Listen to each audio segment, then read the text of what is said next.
Hi guys, welcome back to my channel. My name's Alexis and today I'm going to be going over all of the books that I read during the month of February. I will say this is much delayed and overdue, but here we are, catching up. And I did read a good amount of books. However, of the ones I mentioned in my February Black History Month TBR, I only read 2 of them. So I will be sharing those throughout this video, just going in order of what I read, what I enjoyed about them, ranking, trope, genres, all that jazz. But without further delay, let's get into it. The first book I completed during the month of February was Remember the Time by Tay Monet. This is primarily written in first-person dual perspective with the exception of the prologue and the epilogue. Those are in third person, and I did listen to the audiobook on Hoopla. This book features a contemporary romance, there's second chance romance in here, amnesia trope, black love, mention of cheating, loss, and lying. This book essentially follows Noelle and Zachary. They were already happily engaged and expecting their first child until a car accident changed everything. And Zachary, following the accident, doesn't know what happened to Noelle or his child, and he doesn't get to find out until Noelle returns to town, but she ends up not recognizing him at all or remembering their relationship in any obvious way.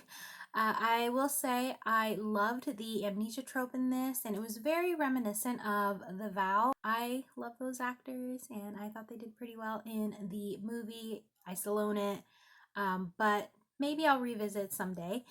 And essentially, Zachary was so patient and understanding that I wish Noelle could see the truth from him and her best friend Tori sooner, because it did take a while for her to connect the dots. Noelle's mom's actions literally made my skin crawl. Her mom was basically like the villain of the book. I wish there were more repercussions in the end, and as well as toward Daniel, because Noelle did start seeing someone else, and Daniel was that person. Even though she did know him before Zachary, because she didn't remember Zachary at all, she started seeing someone else and went back to Daniel. I wish that part was a little more fleshed out. And some minor pet peeve of mine would be the N-word used. I don't enjoy that in my text. I don't like hearing it. I don't like reading it. I could have done without that. But I know for some it is integrated into culture and daily life. I understand that. I just tend to not like it being used by anyone, but again, that's a personal preference. I admit I would be interested in a story about Chase and Tori. I believe Chase was a close friend of Zachary, and Tori is best friends with Noelle, and there were some things hinted at between them, but overall I would say this book was around 3.5, 4 stars. Like I said, I wish there were more repercussions fleshed out and whatnot. So there we go. Some of my favorite moments, of course, running into each other again and Zachary's immediate reaction. Although Noelle, because she didn't remember, she was taken aback by it. I do appreciate the remembrance of when they first met during an art bidding, feeling familiarity to each other. I appreciated that one of the friends of Zachary, who could have been someone to him, but he was still not over Noelle, Lizzie, she was described as Nia Long. Nia Long is a phenomenal actress. I've seen her in quite a few movies. So yeah, she's just a really easy actress to picture in my head because I'm so familiar with her work. Some comments between Chase and Tori were really funny, just talking about the O's and curves. If you get to that part and decide to read it, you'll know what I'm talking about. getting to see pictures from before Noelle forgot anything related to their relationship, their family. Overall, this book was a good time, and I wouldn't be surprised if I ended up picking up another book by Tay Monet. The next book I'm excited to talk about, and that would be The Right Move by Liz Tomforde. This is book 2 in the Windy City series. Book 1 is Mile High. That made my top 10 of 2022. And no surprise, The Right Move will be on my top 10 of 2023 without a doubt. It was just so well fleshed out. This is written in first person. It's dual perspective.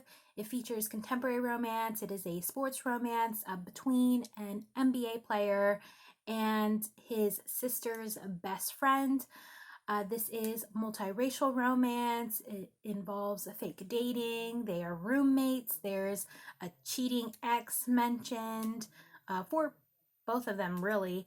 And it does acknowledge trust issues and celibacy on the hero's end. So that was kind of like not unheard of, but it's rare to see in a romance book. So that was fun.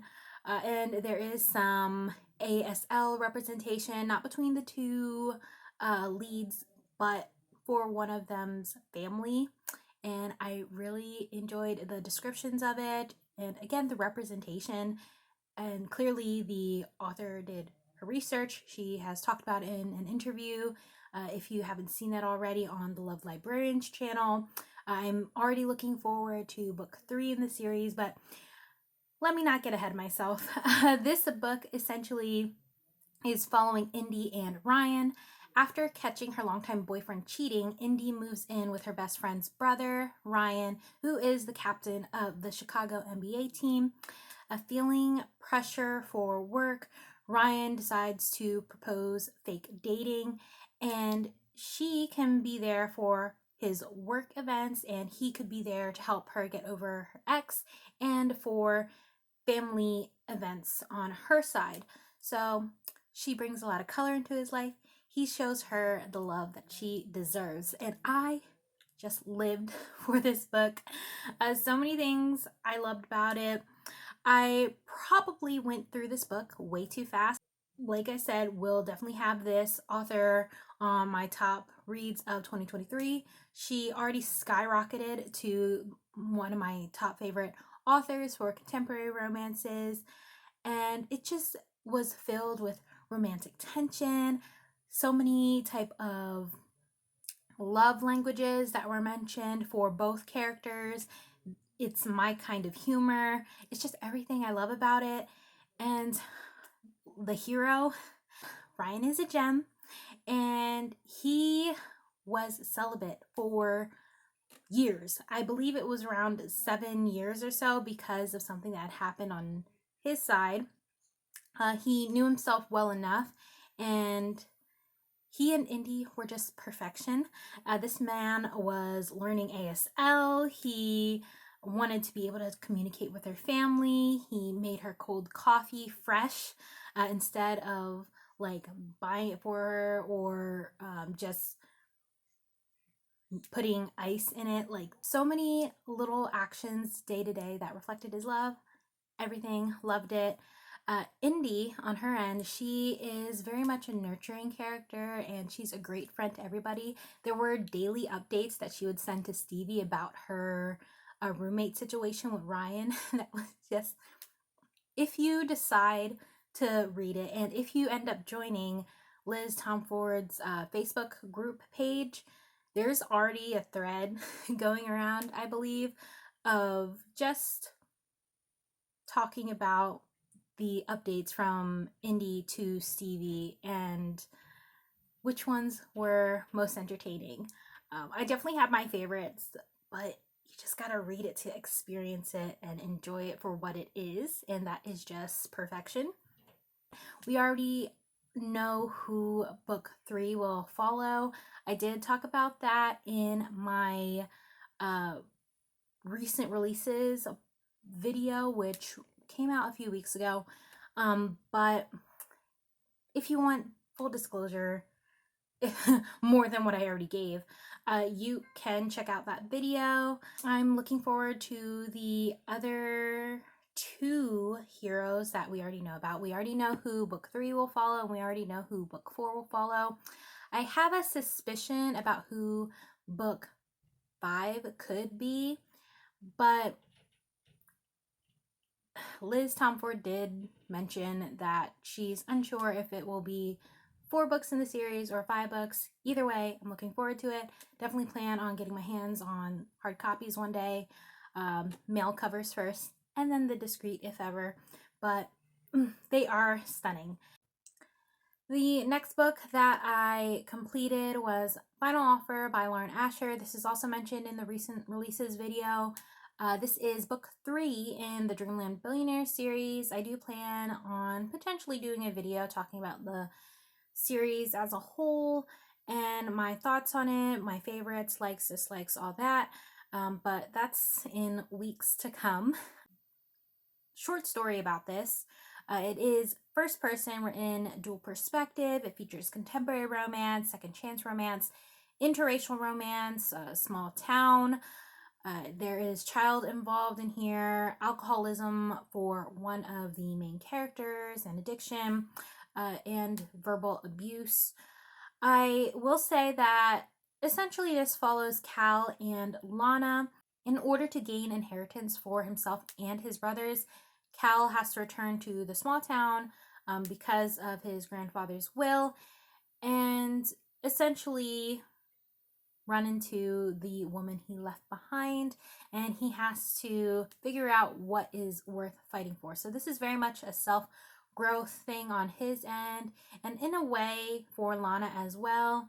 I will say that some of my favorite moments involved the child Cammy, and the return of Cal seeing Lana again for the first time, talking about the letter from his grandfather to him, because a letter was drafted for Cal before his grandfather passed away. So it was kind of like the last words that he would ever get to read from his grandfather. I did enjoy the little bit of jealousy in there. The girlfriends of Lana, her best friends in the small town, not a fan. They weren't very encouraging. That's some of the reason why I didn't fully enjoy the story. And also, Lana didn't seem as supportive as I would have liked her to be toward Cal, even though she had her own history with people and addiction by her sister. Her sister was an addict and never really got the help she needed. I will say overall, the small town was not very supportive of Cal. In the last quarter or last third of the book, I was kind of just pushing myself to finish reading, and that about sums up my thoughts on this, but it's, again, more fleshed out in my Goodreads if you want to check that out. I did give this book 3 out of 5 stars. Not a happy note ending this series, but hey, I finished it, and I am not sure if I have any plans, or at least I'm not going to rush into reading Lauren Asher's next series, which is going to come out.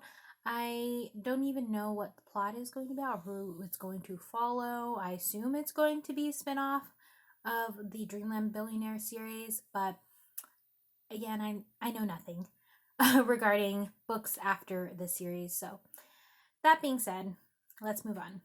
The third book that I read for the recent releases video was Powerless, and that is book 3 in the Chestnut Springs Ranch series, if I remember the series name correctly. This is first person, dual perspective by Elsie Silver. It is contemporary romance.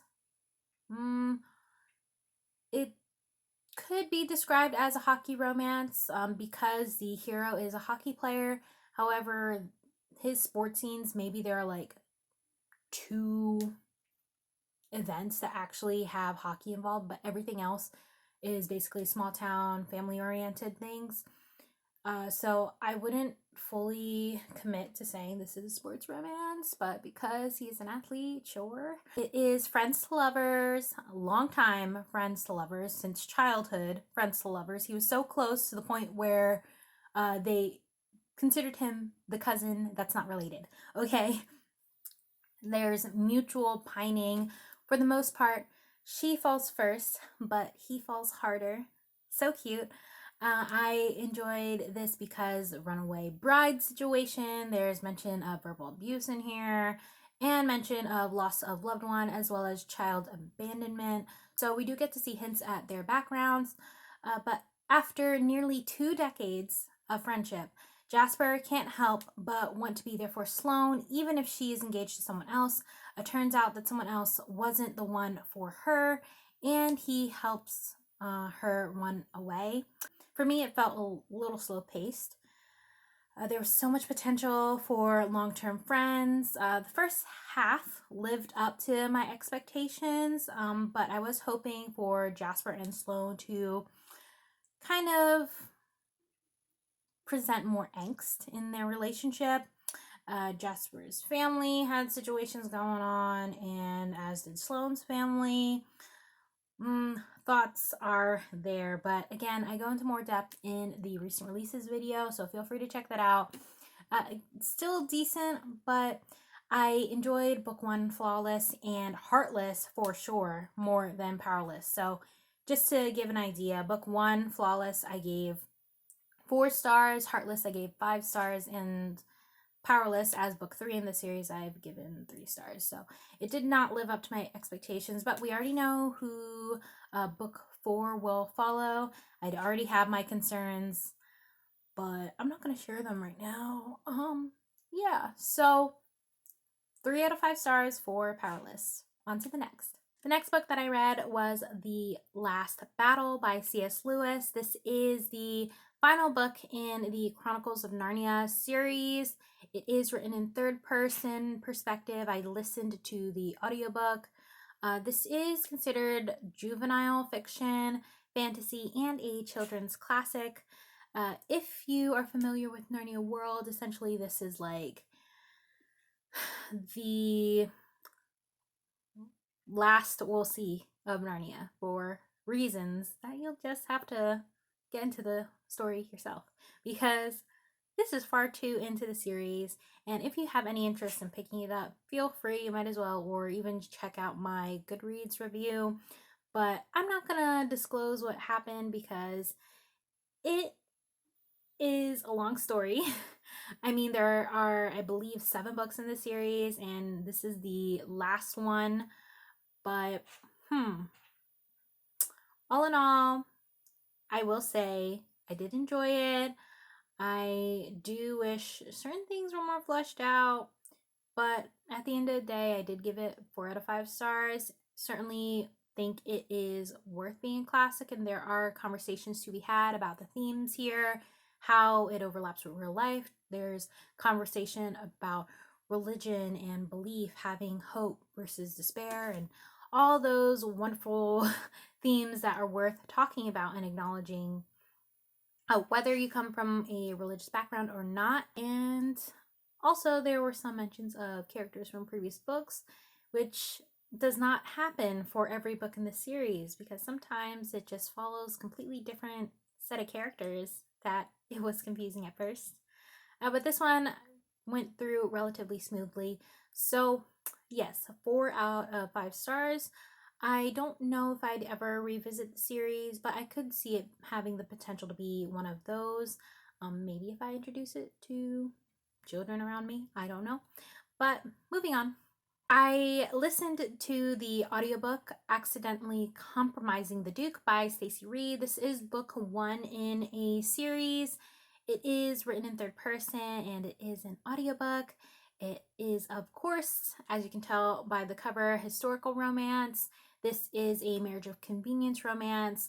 The hero is a widower. There's involvement of children here, a pet. There's also mention of death of loved ones as well. This book follows Adeline and Duke Edmund.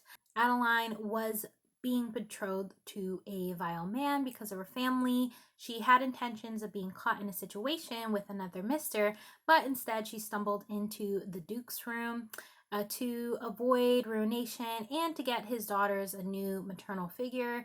Edmund offers a passionless marriage, which obviously turns into one of passion and affection, so whatnot. I did enjoy this, but it's not a favorite by Stacy Reid. I will continue on with the series. I am happy to say that on Hoopla there is even a bundle audiobook, so all 4 books are in that same bundle, so hopefully I'll be able to binge through that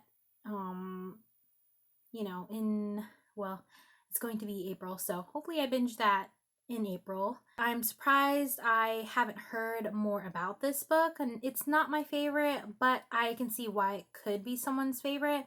Perhaps more playfulness involved with the children. Anytime there's children involved in a book, I have a soft spot, okay? I'm one of those people that if there's children involved, chances are I'm going to give it more stars. But yes, I wish there was more information about the friendship between Adeline and Evie, considering their dynamics and events of the book. Evie's actions may have been the catalyst for Adeline and Edmund's relationship, but I still think the forgiveness should have been earned or taken more time. Essentially, Evie causes something to happen, and that is why Adeline ends up getting caught in a sticky situation. Lord Vale needed some discipline. So Lord Vale was the person that Adeline was betrothed to. I do wish that had a little more consequences. And then Westfall, he is a close person to Edmund. He seems to be a single dad with a daughter out of wedlock, so his story is intriguing to me. I wonder if he and Evie's book is going to incorporate more paternal scenes or moments. With her extensive backlist, I'm holding my breath for characters who are people of color by Stacy Reid. She has mentioned that she is working on a Jamaican female main character for future books, but again, with her extensive backlist, I'm hoping for a person of color as a main character soon. But no official news announcements on that. Overall, I give this book 3.5, maybe 4 stars out of 5. All in all, favorite scenes, anything with kids involved, getting caught. The family dynamics were somewhat interesting. The exchanging of Christian names, the relationship with the dog, sharing moments together. It's just, I have a list, and feel free to check out that list in Goodreads, again, of my favorite moments, but I'm not going to go into the nitty-gritty of the story because I still have intentions of completing the series. The next book that I read or listened to was Getting Schooled by Christina C. Jones. This is a first-person dual perspective book. It is contemporary romance, a college romance, or grad school, I guess you could say. It's more of a dislike to love. There's mention of death of loved one here. There's panic attack involved in here, military representation, disability representation, and it's a student-teacher assistant dynamic. So essentially, Reese, who is 26, is a teacher's assistant, and Jason, who is 28, is a student for the class she is the TA for. They give off poor first impressions, but over time they come to admire each other's intellect and strength. Favorite moments include, of course, first meeting. That tends to be my favorite, or one of my favorite moments, like a meet cute, if you will. The drink in the chair, have to get there.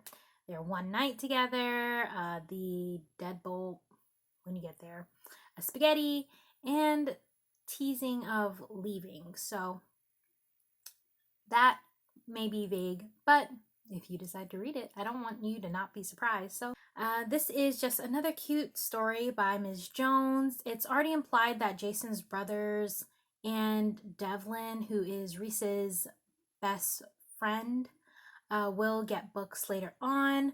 I was really proud, and I didn't feel bad at all when Reese pulled her stunt on Grayson and Olivia. I wonder if the panic attack situation could have been more around the middle of the story instead of the very end. It may have added more to their relationship development, and it was kind of just shoved in at the very end. I still think it's weird for your parents to date your partner's parent, but it was cute seeing Reese's mom and Jason's dad happy. I appreciate the familial relationships. I'll definitely be continuing this series as well. I did give this one around 3.5, 4 stars. The last book I read during the month of February, and the only book I read physically and audibly, would be If Love Had a Price. Now, this is book 3 in the If Love series by Anna Huang. This follows Chris and Nate. I have mixed feelings about this. Before I get into the nitty-gritty, here's what I'm going to say. It is written in first person, dual perspective. I did read this physically along with the audiobook. It features contemporary romance, interracial romance, fake dating. There's cheating involved, but not between the main characters, bribery involved, estrangement, and a mention of death of loved ones. So Chris is a Filipina heiress, and she decides to hire Nate, who is an aspiring actor, to pretend to be her boyfriend and seduce her father's gold-digging fiance and prevent the impending marriage between her potential stepmother and her father. It took me way too long to read this book, even though I was reading along with a physical copy and it was at 2.5 speed for the audiobook. My interest was inconsistent until the last quarter, and it started to feel like a TV drama. The last quarter, though, is what got me.